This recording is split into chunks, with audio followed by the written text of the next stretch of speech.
He's coming for your daughters, guys. Lock up your daughters. That's what my nervous system got used to, and then anything that was less chaotic and less toxic than that felt boring. Why do you have to come first every single time? It doesn't matter. You shouldn't. You shouldn't come You first. can come second. Yeah, you shouldn't come first, and that's that. Because the nice guys finish last phrase is very much something that is pushed by that extreme group of guys. He's a little bit rough around the edges as well. Not you, Jake. I can be rough if I want to be. You can see that as real clear symptoms that he is just a performative nice guy. Who's gonna... Oh, go on. Why is that? I introduced the last one. I'll do it. Sorry. I think Cena's. Cena's? What? Who's seen us? I was going to say Nina's soul just left her body, but fuck's sake. Nina's semen left her body. That is not. Oh my god. Hi, guys. Hello, everyone. Hello, and welcome back to the Trauma Agora podcast. Today we're bringing you fresh traumas. Are we clapping? Okay. Apparently we're clapping. We're bringing back clap for the NHS, apparently. Shout out to Jake's sister. So anyway, today we're going to talk about Jake's villain origin story. Yeah. AKA why nice guys finish last. I feel like a lot of guys will think, why do girls only go for bad boys? And what about all the nice guys? Like, I'm right here. Why don't you just pick me? I can treat you nicely. And it's interesting that, because I wanted to ask the girls as girls, why do you only go for bad boys? Josh, why do I only go for bad boys? Can we call Emily's boyfriend to the stand? So is he a certified bad boy or? Yeah, he is. Certified bad boy TM. I don't know. It's a big question because I think, like, we were talking about trauma bonding earlier, weren't we? And I feel like sometimes it's a bit easier to, like, process your own trauma if you go for somebody who's a little bit rough around the edges as well. Like, not you, Jake. Don't worry, you're not. I can be rough if I want to be. Oh god! Oh my god! Ladies, leave your leave your Insta Leave your unsubscriptions in the comments. Oh my god! That's Patreon territory. That is. We can't be doing that. Can't be offering that out for free.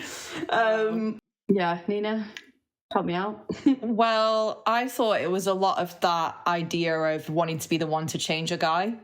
Oh, okay. Yeah. I can fix him. Yeah, and wanting to be, like, have that feeling of being chosen and that you were the one to change the bad boy. And I think that's especially if you struggle with self-esteem, like myself, definitely it would feel good and kind of like the dream for a bad boy to change his ways for you. For you, yeah. That's a really good point. I think, and that's kind of a selling point in a lot of films, I think. Like, there's a lot of movies like that. And it just is this idea that, get him to change for you. And actually, I kind of had that experience a little bit in my first relationship. Okay, let's go. It's coming. Let's spill the tea. Yeah, the trauma tea's already. Do it. The trauma tea's already coming. Not the one anymore. We need the tea. We don't have the mugs. Squash. We've got the hydration. We've got squash and Spill the pick that up, guys. Spill the Birmingham water. sorry, Jake's just got plain tap water. Honestly. Council pop. It's full of flavour as heaters as well. Gorgeous. Let's not lose the point of it. Well, what's your trauma, Nina? Let's hear about him. Oh, no, sorry. This was about my first ex that, shout out if he's listening, he probably would never. But that was basically the story, was he was a player, I guess you want to call it. Not really even a player, but sort of. Like, he was someone that a lot of people, like, wanted to date, and then... So he was, like, a prize, essentially, like, to be chased. Well, I don't want to say a prize, but, like, there was a fefew people that tried to date him and then he didn't want to be serious with them. And he was, like, first time being single, and he was, we were like 18, 19 and everything like that. Yeah. So young. And then we met through in a club. Okay. And we all the best relationships start there. Yeah. And then we literally slept together, and then a one night stand, and I thought, that's it, like, not going to see him again. And then the next day he texts me and he's like, let's go for dinner, I think he said. And then that's how we started dating. And then we went into a relationship. And then I think that was a big feeling for me. It was like, wow, I can't believe this guy who's so hot and like so many people wanted him, he chose me. But I feel that was really negative on our relationship because I put him on such a pedestal. I was like, oh my God, he's so good looking. Like, I'm so lucky I even got him. I said about like the prize to be won. The prize, the prize in my eyes for sure. Like thinking back, I'm like, I don't know if that was me, if that was, I don't know, just me. But it's funny actually because I remember one comment. I'm spilling the trauma. I thought, it's so specific. I just remember one comment that he once told me that his friends said to him that they thought he could do better than me. About you? Yeah. One, that's not on from the friends. And two, he told you that. He told me that. Oh my God, yeah. Like, what? Our relationship was really toxic. And the funny thing is, like, two of his friends still follow me on Instagram to this day.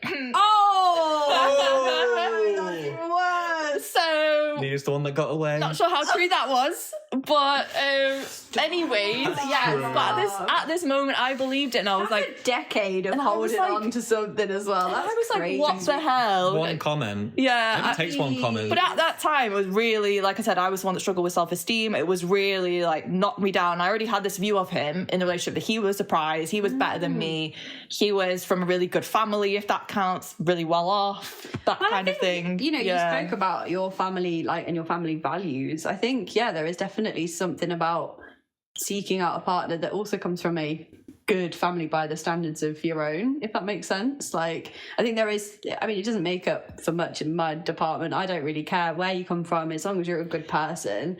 But like, I think, when you're first dating at that age and like you base it on what you know, which is your family and those values that you hold. So but it wasn't even based on my family values because he was much better off. Like way better off. Like we were pretty middle class, but he was like, right. Very well. Did you know what you were getting into? Like, did you feel? No, when I first, as in how like wealthy he was. No. Not in terms of the wealth, in terms of like his character, because I've sort of. Yeah, you sort of, because I've had girls that I've had massive attractions to when I was younger, and they would display such aggressive, avoidant behavior. Wow. But like, and like internally, like my body's reacting for a reason. It is telling me this is not for me whatsoever. Yeah, you still like, but then does that make it more of the prize once you then win their affection? But even once you win their affection, those same behaviors in the courting stage are going to be the exact same behaviors in the relationship. Which again is that fallacy of, once I fix him or once I like crack through his icy core that he gives to everyone else, then it would be like, you know. It was a little bit of that. Yeah. Just having all these horrible flashbacks. Yeah. Just like, we'll just put the animation. We're just reliving it all. We're on the B-roll. Yeah, it's fine. Reliving it. Sorry, I can pull it away. Yeah, definitely. I think what's interesting for me, like, we won't spoil it for the end, but I know why Nice Guys finished last. However, figured it out. I figured it out. However, there was something recent that I sort of spoke to some of my female friends about, which I thought was interesting. And it's how female authors will write tropes around these type of men being extremely strong, extremely masculine, extremely emotionally closed off and overpowering to their environment. But once the female lead wins them over, or vice versa, it turns out he had an attraction to her the whole time. And once she gets through to him, then he's obsessed with her and he's all over her. And like, he still gives that icy veins to everyone around him, but he's always really warm and comforting to me. And I find it interesting that female examples would be Fourth Wing, Throne of Glass. They're very smutty books. Don't ask me why I know them. Hey, yo. But if you know, you know. But I find it interesting that female authors would write that trope, and it is quite a common trope. But my theory about this, and I don't read like those. I don't read books. Full stop. To be honest, so I'm terrible. But very qualified. But I have lived in a society with men though, so I can speak to at least some things where I think female authors would write that, at least at my first take, because there aren't that doesn't really exist in the real world. There aren't really that many men with like this icy, really hyper masculine, really like almost like an aggressive output.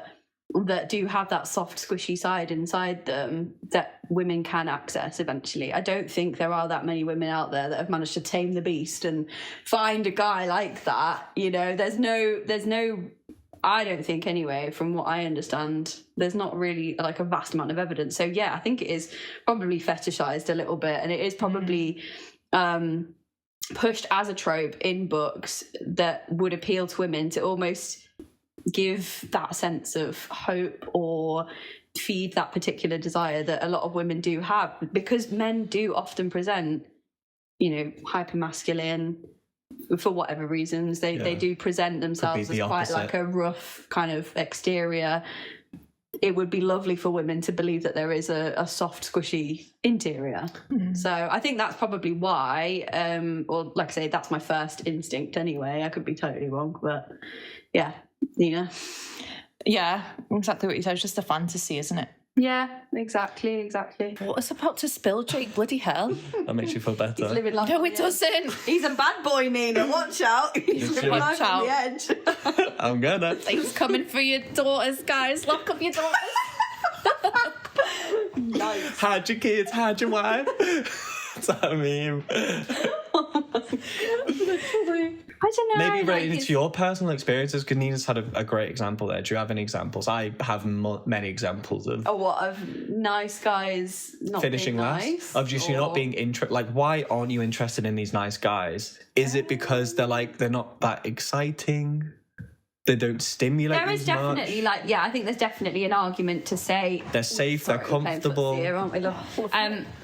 There's definitely an argument to say that going for a bad boy, whatever the fuck that is, by the way, because it gives me the heebie-jeebies even saying it. But yeah, it's a proper icky phrase. But I think the argument could be that there's a little bit of adventure and a bit of risk and a bit of something different. And if you are looking to switch your life up a little bit, maybe that's how you seek it out.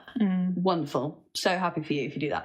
But there's obviously instability, like inconsistency. It's immaturity. Completely, yeah. So I'm sure it's nice for a whirlwind romance, like, and I think that is the sort of thing that is brought to media, books, whatever. Yeah, is the whirlwind romance, the weekend where you bump into whoever and you have this incredible time, and it's a great story for, you know, when you're old and grey. That's great. I, in my experience, have, to be honest, I've always actually said I go for the... I go for the losers. Josh is literally in the next room. I always said to myself I went for the reformed nerd. I literally... I've heard that as a type. Oh, really? I've been called that once, by my ex. She was what like, is oh yeah, I love nerd? a nerdy boy. He was just a little really cute, little geeky, spotty kid that nobody fancied, and then he had this glow up and that's like my ex. Yeah, like literally the same thing. I love, and that is my sweet boy in the next room. Yeah, so I love and have always like had an attraction to those, like the guys that have had the glow up, because they've got that softer core but now present in that kind of masculine way. So actually that is a kind of loophole through that example that you just gave there. So I mean, I've definitely dated some very questionable, I'm going to say adventurous guys, like bad boys and such. But like, I don't know, it's my personality, certainly now, to just be like, what are you doing? I'm almost embarrassed for you. Like, just stop fucking around. Have a bit of introspection. Have a bit of emotional maturity. Don't be avoidant with me. Like, be consistent in your behaviour, and that's what's attractive to me. I find security and routine so attractive when it comes to dating. So, but yeah, I mean, Nina, I have a lot. You've got the tea there. Well, babe. I was going to say, like, I definitely think my type has changed now to be more what you've said, of someone that's very, like, looking for consistency more than excitement. Yeah. That's what has become more attractive to me over time. I think when you're younger, though, it is definitely something you don't realise. It's just being young and thinking like that the spark is so important, and like you need to have these fireworks, because that's what's sold to you in movies. So that's what you look for, and that's what you think love is. And I have to say, I know. I have to say, like the relationship I talked about was very chaotic. It was very, very toxic, and I think after that, that's what my nervous system got used to. And then anything that was less chaotic and less toxic than that felt boring, felt like it didn't have passion.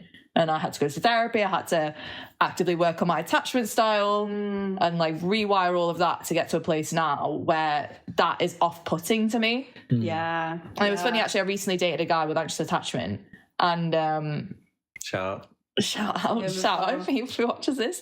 And it was funny being on the other side of that as someone that has moved a lot more to be more secure, and it being a turn off rather than a turn on that it would have been a few years ago. Yeah, it's interesting. Because maybe my perception of attraction was, especially when I was younger, I would love it if she was obsessed with me. But that was definitely it's not healthy, and it's definitely my insecurity projecting outwards. And I think most of this manifests when you're younger.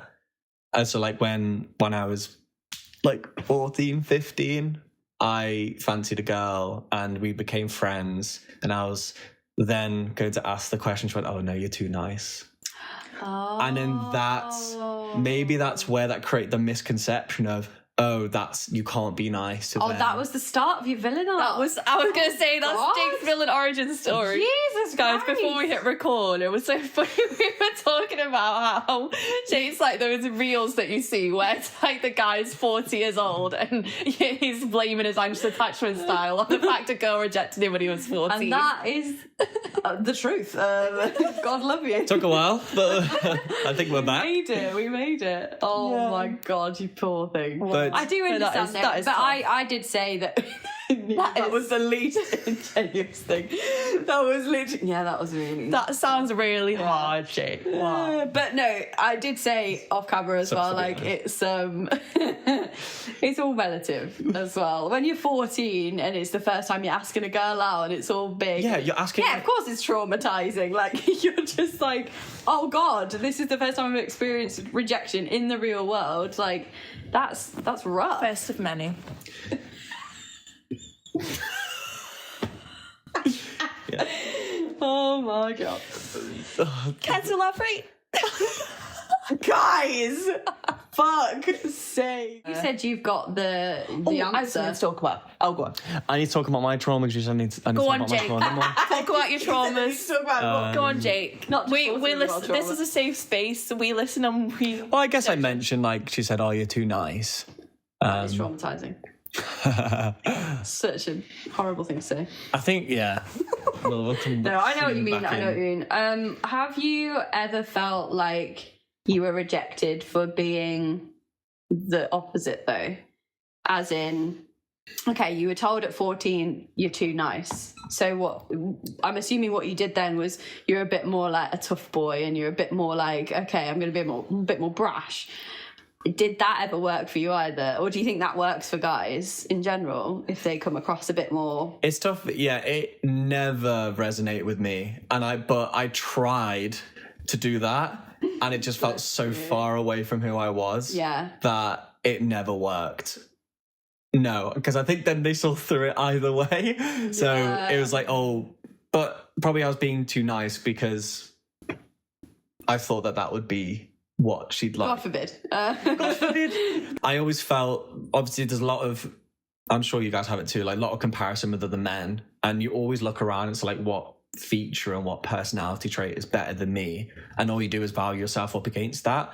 And what I always felt insecure about was when you had the guy who was probably not good to be in a relationship. He needed years of therapy, but then you see him talk about all the stories he's had with like, oh yeah, like pulled like 3 girls this week, I'm like dating 2 girls, but it creates a narrative of like, oh, I need to be that to then get women, and also I'm too nice so I need to become that. But every time I tried to be the bad boy, it's been as disingenuous as assuming that being nice is all you need to be to get with someone. But like, again, these are all things when we're in childhood, high school, university, and then we get to our age now where we're like, That was a bit silly, wasn't it? Yeah, I was gonna Is that part it's of like- is that the natural arc of what everyone goes through? I don't Probably. think it's necessarily what everyone goes through, but I do think it's so much more common in this day and age with social media, and like I know for a fact, like I'm assuming you'll agree with this, Nina, but like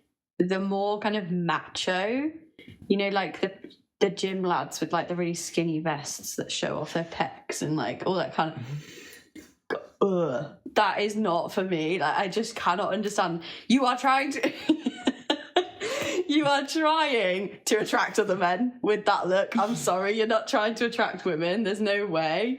Neither you well. I'm not. You're not well. I'm not. No, I just don't see the point in that whole macho look. Like, be a gym goer, 100%. Record it, put it online. I don't care, but it's the personality that goes with it that speaks the loudest. Like I say, no offense to anybody watching who is. Well, I like muscles, so I can't really. Oh, right, I can't really, but like not too muscly. What does that mean? But why does Like- that doesn't like tie to slim bad? muscle. Why does that mean bad boy? That's just an example that Emily gave. No, so I I'm was just going off I was just Because I saying tried that- it and it didn't work. about gym clothes. Oh no, I meant in the sense that if you've been, say, rejected, told you're too nice, you go to that sort of, right, okay, I'm going to go for the opposite then. I'm going to come across really hard and like I'm not going to show too much emotion because that comes across as too nice. And then you lean into the modern day stuff, which is, like I said, the kind of macho gym lad, the like, do you know what I mean? Like the super testosterone heavy aesthetic as well as personality. That for me is a big old no. Dog's doing backflips in the room, sorry. But actually what I meant is, do you think that it kind of pushes other guys to the very fringes, which obviously leads on to toxic masculinity and that kind of conversation, but do you think actually people go from what starts off to be quite a mild position of like, you're nice, you're too nice. Yeah, you know. It's quite a gentle little spot to be in, right to the like top end of like, right, okay, then in order to get women, I'm going to go right to the extremes. Do you think that's more common? Yeah, I think the moment that you see the discourse of nice guys finish last and the moment that someone says you're too nice, you see that as that's a problem. You need to fix that. And then you can... Because the nice guys finish last phrase is very much something that is pushed by that extreme group of guys. It's not actually, you know, it's quite, like I say, it's quite a mild phrase. It's not actually that deep. It's just... You're a nice guy, and yeah, okay, you might be a bit too soft for me, but whatever. That doesn't mean I want the polar, like, extreme version of it. Do you know When what he I mean? said like it's putting them on a pedestal and like going for the prize, it's you're assuming that the barometer of being attractive is on that one person's rejection, or it's on that wider collective fan flame of rejection. But if you're not compatible with one person, you're not compatible with 20 people, not talking about myself, the 21st, that's all that matters. But you're so overshadowed when you're at that young age. And I think the issue is people don't have this introspective conversations like we're having, and they'll get to 25, they'll get to 30, they'll get to 35, and they'll still believe that narrative that started when they were like, I think I got rejected first when I was 10. I had a girlfriend for 3 days, and on the third day, she was like, no, you just... The camera's gone off. Oh. I think any time that someone says, oh my God, I'm such a nice guy, they never are. Like, why do you have to announce that? That's it. I think that too. I'm just like, if you have to tell me who you are you know, like when you watch a film and it's really bad script writing, it's like, oh my God, they found the code to the secret compartment. How clever. It's like, yeah, we saw that. Yeah, thank you so much. You did. Like, why are you not just showing me through your actions, showing me through how you're dating me, how you're appreciating and learning about me? You don't have to tell me you're a nice guy. Like, that actually, to be fair, that is my ex. I was just saying, yeah. It's coming. It's Emily Trauma. It's happening. It's happening. I'm finally spilling the beans. Yeah, literally. Thank God. My ex was exactly that. He was like, all I've ever been is rejected because I'm just like too nice. I know, but guys, I was really vulnerable. I was like, I know that must be so hard for you. Like, oh, that's terrible. But it was also COVID, right? I was living on my own. It was desperate times, desperate measures, and I really I did like him at the beginning, but he also said that he loved me after like 2 weeks. Same. What is it with like? What is it about like? Jake's like same. It's like nice guys and love bombing, right? There's such there's causation is a correlation. I think a lot of it. Well, I think sometimes The other way around. or whatever, you know what I mean. it goes back to There's definitely a link I think between as well. the two. I do think like with my ex I was talking about definitely had anxious attachment. The same thing. He told me he loved me after like 2 weeks. It's madness. You know what? Because they're so insecure. did. It's like they're gonna go. I need to tie this down. As soon as Yes, possible. because he did all this stuff that was like performatively being a good boyfriend. don't. But got me flowers, would bring me like all these gifts that I didn't Personalised want. chocolate with my name on, would do all that stuff as if he was in some kind of rom-com, but he would not listen to me. Like he wasn't getting me personalized stuff. He wasn't actually hearing when I said, for example, oh, I don't want all these gifts, or like, don't worry about it, or all I want is for you to listen to me and us to communicate. Yeah. And he but that is difficult, and that does require obviously it's not difficult to listen to somebody, but it does require some attention to detail to be able to go, okay, and now I'm going to act on that information that we've just talked about. Like, this is what Nina wants, therefore, but what I mean is, it actually requires, a guy not just making the assumption himself, I've seen this film and therefore I'm going to buy her chocolate and flowers. No, actually, she really likes it when I cook for her, or she really likes it when I'm the one that drives or opens the door, whatever it might be, whatever kind of particular way love can be expressed. That does require just an extra layer of thought, and I think that's why guys don't always opt for, and forgive me, but I do think it's why guys don't always opt for it, because it is harder. It just requires a bit of growth and a bit of development, and it takes a while for women to do the same. Yeah, but I don't even think it's growth and development. I think it's actually caring for someone and actually being in love with someone, as opposed to being in love with the idea of them. I think, and the idea of a relationship. That's so bang on. I think, It's yeah. actually liking a person. Yeah, it's actually liking a person versus just wanting to be in a relationship, having a girlfriend, and liking the idea of someone, which I think definitely my ex did, and it was just very all these romantic gestures, and it took me a long time because he was so nice to me and he appeared so nice by all of my friends that for so many years after the relationship I thought I was the horrible one. Right. But ending it, I thought I was the mean one. I thought I was bad. I was like, but he was so nice, but he treated me so well. But then some of my close friends would be like, no, he didn't. What are you talking about? And that's why I kept in touch with him after we stayed friends. We tried to be friends. T. We got back together. Oh, that's even worse. Yeah. And that was the reason, because I was like, oh, but he was just so nice, he treated me so well. And I would really believe that, and it took me so much deconditioning and realizing a few years later, actually he didn't treat me well. He didn't even listen to me, didn't even do what I had told him I needed. He just did whatever he thought was the nice thing. But because it was my first time being treated in a relationship like that. And they sit there, and to go back to your point, they sit there and they go, well, why did she break up with me then? I was so nice. I bought her chocolates. Yes. I bought her flowers. Women are the problem. Women are the problem. That's exactly what he would say. So of course, then it does push people to the extreme viewpoint of oh, women. It's all them, it's all women. So yeah, it does. Go on, Jake. I know you're brewing. Jake's dying to say something. Dying for it. Well, actually, as a point.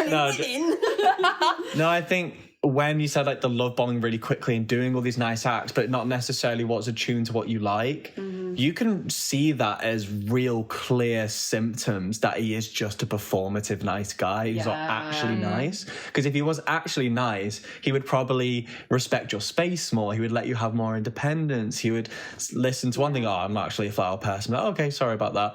And then that's kind of the security and genuinely being nice and genuinely being invested in a relationship, not what do I need to perform? I have to get through this checklist box, then she will like me, then she will love me, then she will stay with me. And I think men men get that huge misconception when they're younger of like, I need to hit these markers for women to then be attracted to me. But then once you get older and realize it's not about hitting a checkbox, or it's not about doing these certain acts or pretending you're someone you're not, and hiding like this monster inside of you that actually just wants to feel less insecure with himself, and then having a girlfriend will then fix that, and whoever accepts me is, you know, now I'm accepted. It goes very deep, but once you get older, I think just to touch on nice guys, I think there's a deep level of more subtle misogyny there that I want to talk about. And men that camera's rolling, baby. side-eyeing Jake, and men that have anxious attachment sometimes, because I actually dated another guy, I've mentioned that before, with anxious attachment recently, and it was like the spitting image of my ex, almost completely the same situation years later, even said some of the same phrases. Like, it was weird. And I told actually my Spanish teacher about this at the time, because we love a gossip.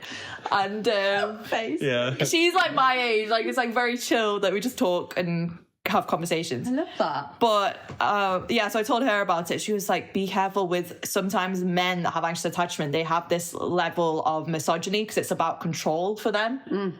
It's not that they like don't feel bad because he has anxious attachment of like, oh no, you know, I feel bad for him.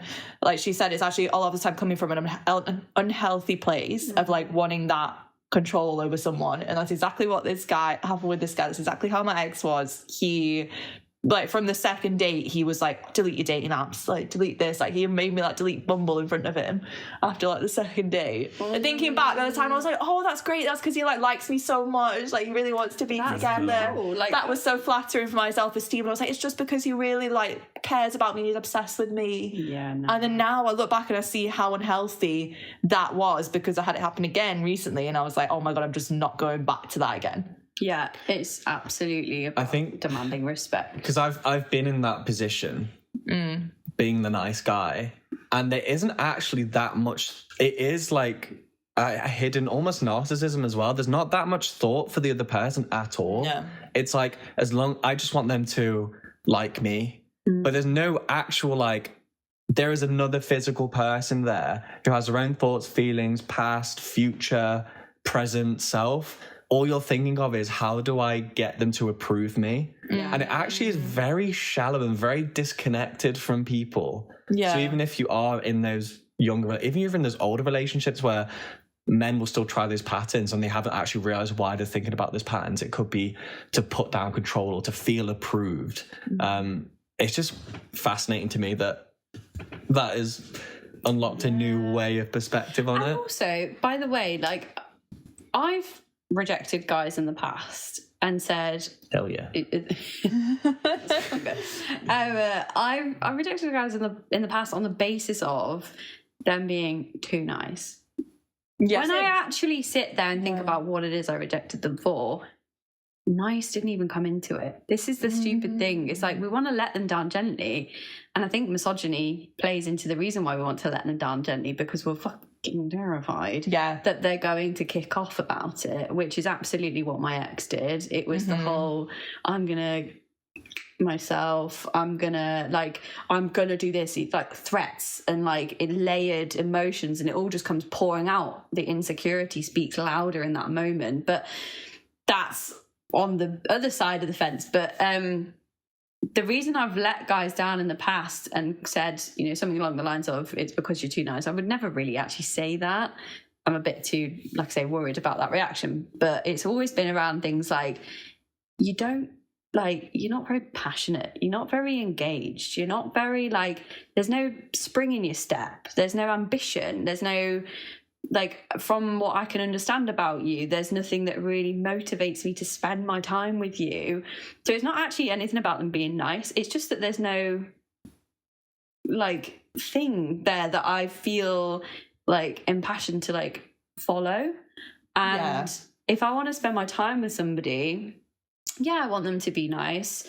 I want them to have the highs and lows. I want them to have a bit of a mix. That's the thing. It's like, nice is such a mild word, and that is exactly the word that I think is appropriate, because you're describing a mild person, and that's why I'm rejecting you. Do you know what I mean? Absolute tea. I've never thought of it that way.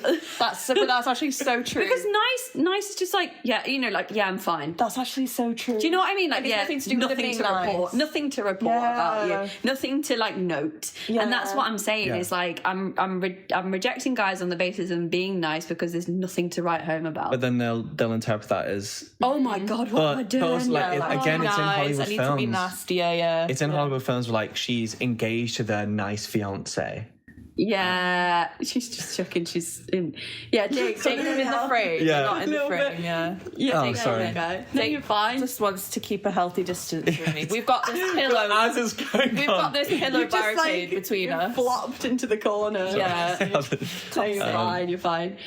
Like you'll have those films where it's like all the girlies are talking about the partner. It's like, oh yeah, how's Jason? I'd be like, he's nice. And then they'd be like, stable. He's like, and then in comes the guy who's like, whoa. Yeah, and exactly. it reinforced that trope again back in the day. Yeah. Back in the day. I think that's actually, like I say, Nina, I don't know if you're the same, or obviously you might have rejected people as well for just being a bit like, yeah. But like, that is literally what it means to me. And this is why I get then very confused when guys, it evokes this huge reaction in guys of it. Well, it's not confusing. Clearly, they're insecure. That's the bottom line. If you're secure in yourself, but ultimately, then you're basically saying, hey, you're not that thrilling. I'll be honest, is essentially what you're saying. And the guys go, oh my god, I hate women. Oh my god, I'm now like an extreme like misogynist. And I'm just like, oh my god, get a grip of yourself. Like, there's no need to like. You're not going to be for everyone. That's okay. Rejection is totally normal. We don't throw our toys out the pram when we get a job rejection. We go, okay, and we move on. Or at least most people do. I mean, we don't. I mean, we don't get promotions. We move on. Do you know what I mean? We do podcasts with the people that get the job. Yeah. Anyway. Keep running his close. Yeah. No, but you see what I mean? Like, rejection is something that is embedded in all of our lives. Why can't we just have a mild reaction to what is a mild prompt? Yeah. Really? And That again, is all it is. I think the way that the nice guys have presented themselves in those situations, rejection isn't mild at all, because they're focusing on a completely different thing. Yeah. It's what I said to you of like doing all these performative things, getting the approval, getting a girlfriend, having someone who's attractive where other men would like be like, wow, she's well fit. Well, that's such a good point though. Like, men perform for other men. Like, thank you for saying that. That's what I was saying before. Yeah, it's like I mentioned that point, but it's fine. Yeah, I feel like Not listening. absolutely fine. No, I said about like the gym lads. oh, like it was more for the gym But lads. Yeah. you're trying to attract other men, Yeah. What? 100%. You're trying to attract other men. Yeah, I'm being dead. Well, T, not you all men are T. gay. If all women are bi, all men are gay.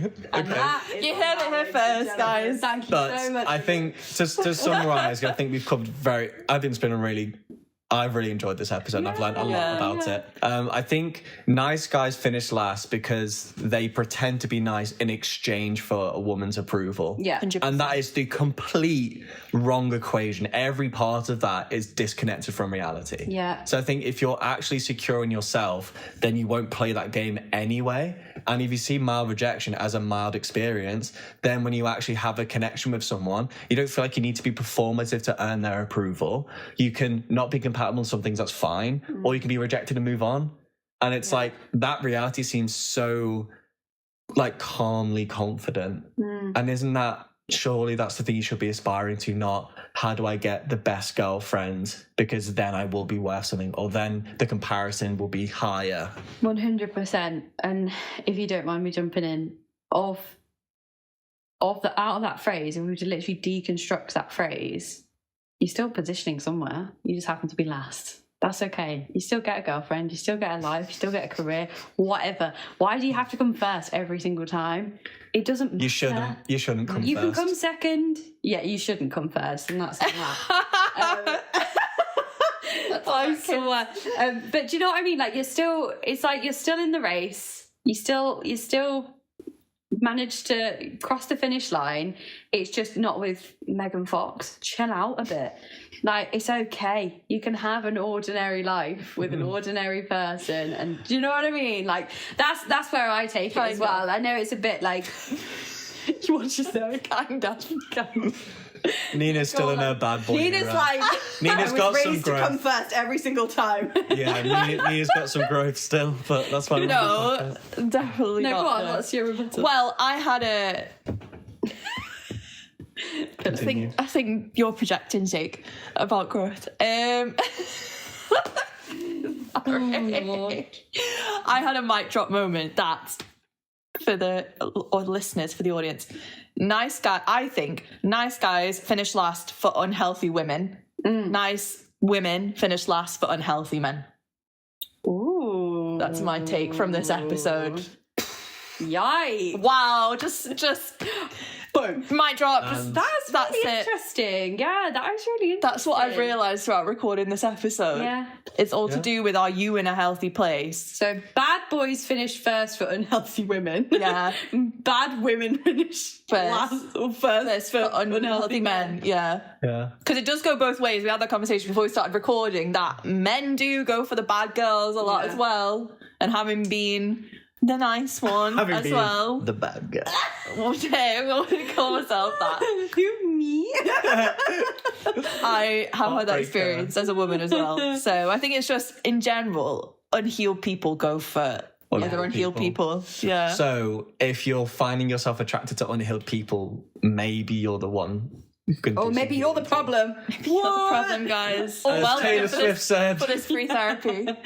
It's me. Hi. I'm the problem. It's me. Over to And on you. that, guys, let's wrap that up there. Yeah, I was going to say, Thanks are you for joining. a bad or a nice boy?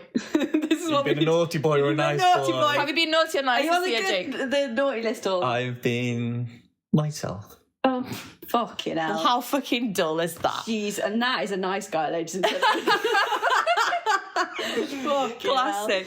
All right, guys. I know. Oh, me? Yeah, are you Have I a been bad girl? naughty or Or are you nice? a good girl? Fucking hell, this is a horrible question. This is cringe. Let's cut this out. Jesus. Yeah, all right. Just fuck. Thank you. Thanks, Thanks for guys. watching. Thanks so much. See you next episode. Bye. We'll see you on the next one. Bye. Oh my god. All right, that's it for today's chaos. Thanks for joining us in the Trauma Agora. If you can relate, make sure you hit follow, send it to your mate who really needs to hear it, and come and find us on socials for some extra nonsense. We'll be back in 2 weeks. Same vibes, new existential crisis. See you then.